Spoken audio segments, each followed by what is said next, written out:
Hola, vamos con una nueva clase en modalidad virtual. En este caso vamos a tratar de ofrecer una explicación, un análisis de la región centro-sur de Córdoba, que es donde tiene mayor influencia la universidad, donde probablemente vivan la mayoría de ustedes y donde vamos a hacer la mayoría de los viajes, una vez que se reanude la modalidad presencial. Y nos vamos a concentrar en esta clase en lo que son los bienes naturales o lo que proviene de la naturaleza, ¿no? Eh, los suelos principalmente y algunos otros bienes que complementan eh, todo lo que se necesita para poner en juego en la producción agropecuaria, ¿no? Y todo lo que influye en la producción agropecuaria. Bueno, vamos a empezar entonces con una tarea que es compleja, que es entender que los tiempos de la naturaleza son muy distintos a nuestros tiempos. Y digo que es compleja porque uno piensa en términos de, de nuestra vida o la vida de nuestros padres o de nuestros abuelos incluso, y el resto entra en un territorio bastante desconocido, ¿no? Eh, pero la naturaleza no tiene esos tiempos, no piensa bueno, no funciona en términos de 50 años, ¿sí? Sino que funciona en plazos que son muy, muy largos. Eh, Ayer veíamos un documental donde demostraba que encontraron un tiburón vivo que tiene 400 años y todavía está vivo, por ejemplo. Y ese árbol que está en la foto, que es el árbol más viejo del mundo vivo, y tiene 10.000 años. Eh, en la propia universidad hay un caldén que tiene aproximadamente 600 años. ¿Sí? Eso quiere decir que cuando, cuando vino Colón con sus carabelas, el árbol ya tenía 100 años, por ejemplo. O sea, piensen que los tiempos y los plazos de la naturaleza son infinitamente más largos que lo que nos parece. Digo porque vamos a hablar de los bienes naturales y es necesario que pongamos nuestra cabeza a pensar en esos tiempos, ¿no? Este es un breve análisis del calendario cósmico de Carl Sagan, que Carl Sagan fue un astrónomo norteamericano, ¿no? Al que le interesa eh, todo lo que es la ciencia de la evolución. Ya murió este hombre, pero busque los videos de Carl Sagan en YouTube, que la verdad que un gran divulgador científico.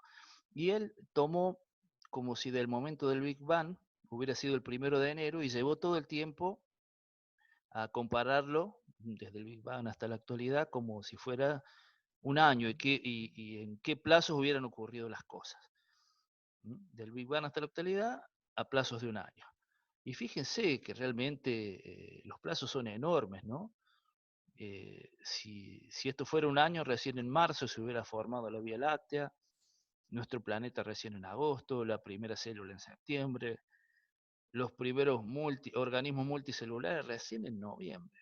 Los dinosaurios hubieran aparecido el 24 de diciembre recién, y nosotros que debemos estar aquí, Homo erectus, a las 22:48, o sea, a las 11 menos 10 de la noche del 31 de diciembre. ¿Sí? Hubiéramos hecho la Gran Pirámide de Egipto, por ejemplo, faltando 10 segundos para que termine el año. Y la Gran Pirámide se hizo hace 5.000 años. Les contamos esto para que entiendan lo que es los plazos que tienen los ciclos naturales, ¿no? Entre ellos el suelo. Este es otro ejemplo más. Esto está pasando ahora, esto es una foto actual.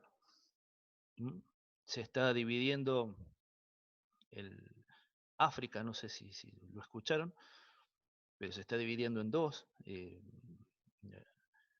Toda la parte oriental sería lo del Cuerno de África. Les voy a poner un mapita. Se está separando, estas grietas están apareciendo, son grietas enormes. Eh, bueno, llamaron muchísimo la atención, empezaron a aparecer en el 2018. ¿Sí? Esto es lo que va a pasar con el África. Se va a terminar separando, ¿sí? Pero eso, los científicos calculan que puede tardar aproximadamente 50 millones de años. Son plazos larguísimos, 50 millones de años el plazo, el tiempo que hace que los dinosaurios se extinguieron, por ejemplo, ¿no?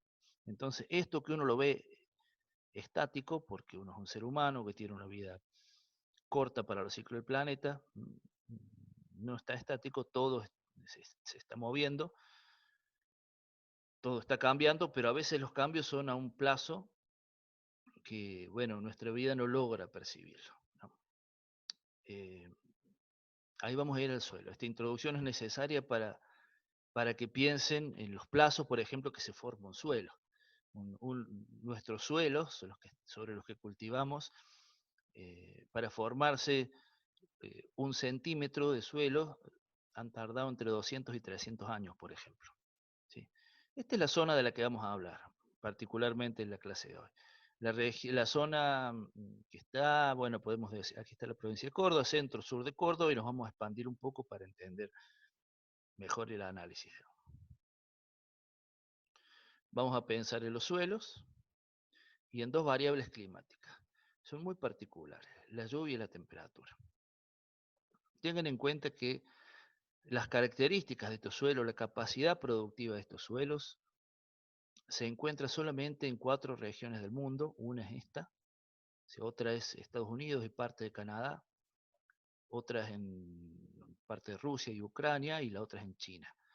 Pero el resto del mundo tiene que cultivar en situaciones que no son las nuestras, que son de un privilegio, y vamos a tratar de explicar por qué. ¿Mm? Vamos a meternos en el suelo ahora. ¿Qué es el suelo?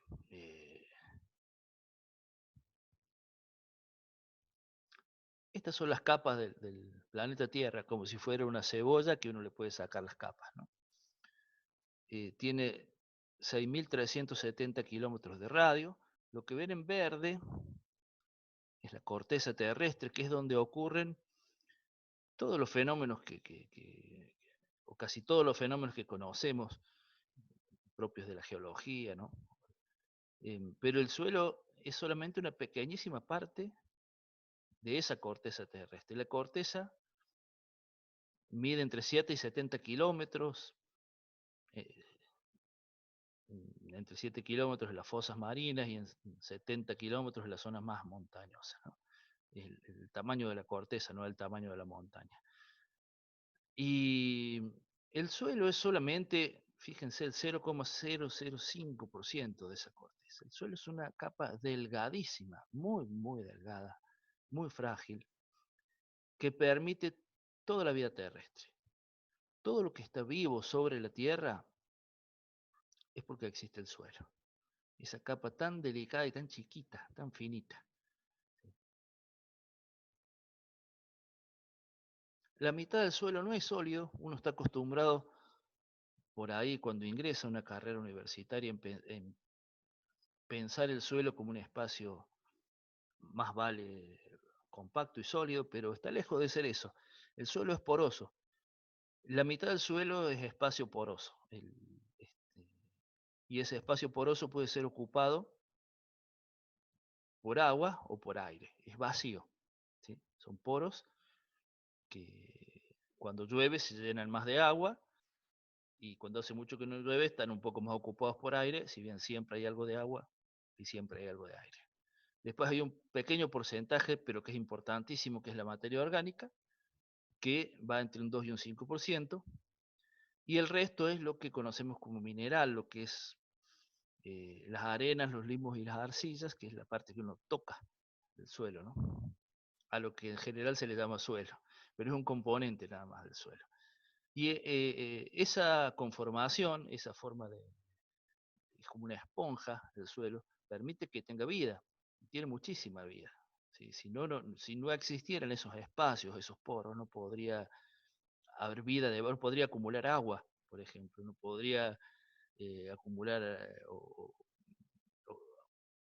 o permitir la respiración de los microorganismos por el paso del aire. ¿Sí? No podría intercambiar aire con la superficie. Entonces, esa porosidad hace, por un lado, que las raíces puedan penetrar, porque si fuera completamente sólido, ¿por dónde va a penetrar una raíz? y que puedan desarrollarse desde macroorganismos como una lombriz hasta microorganismos que son imperceptibles a la vista, pero que son muy importantes. Y realmente la presencia de vida en el suelo es clave para la agricultura y además es muy abundante. André Boissin, que fue un gran científico y divulgador, un agrónomo francés, que fue creador del método Boissin, cuando, bueno, es un sistema de pastoreo que usa mucho la agroecología. ¿Sí? Em, Se le dio por medir en 1963 eh, esa vida del suelo, pero solamente con las herramientas, los métodos que tenía disponibles, logró pesar lombrices y anquitreidos, que son los anquitreidos son los gusanitos del suelo. Y fíjense la sorpresa que se llevó. Si en cada hectárea, depende si era de pasto o de tierra de labranza, ¿sí?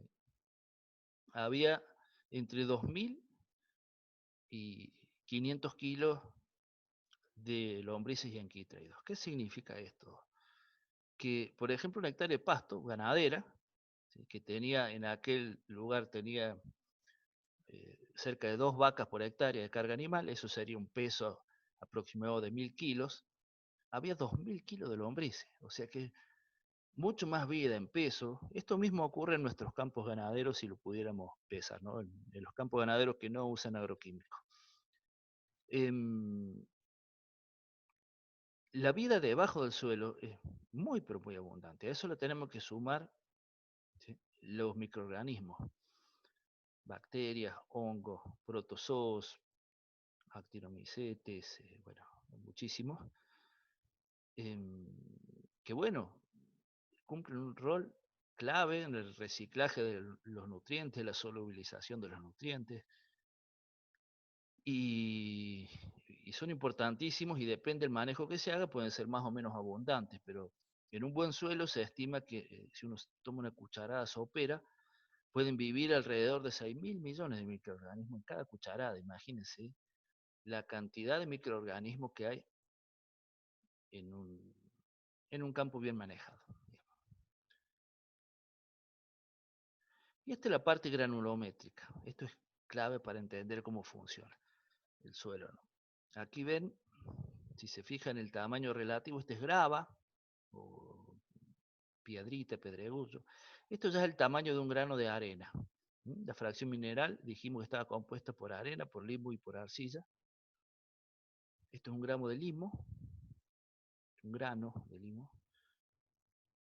Y la arcilla directamente es invisible, por eso la comparan en esta imagen. Esto sería el tamaño de la arena, este sería el tamaño del limo y este el tamaño de una partícula de arcilla.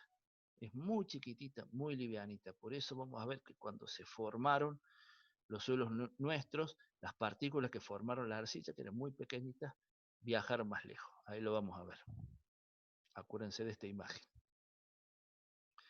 Y esto tiene que ver con un fenómeno que empezó a ocurrir hace 60 millones de años, que fue el levantamiento de esta cordillera, la cordillera de los Andes, ¿no?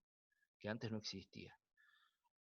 Cuando choca una placa que venía del lado del mar, ¿sí? Y choca con esta otra placa continental y se produce el levantamiento de esa cordillera, ¿sí? Que todavía se está levantando, se mueve, ¿sí? Se empieza un proceso que se llama meteorización, que determinó la formación de los suelos nuestros, y ahí voy a explicar un poco cómo fue ese proceso.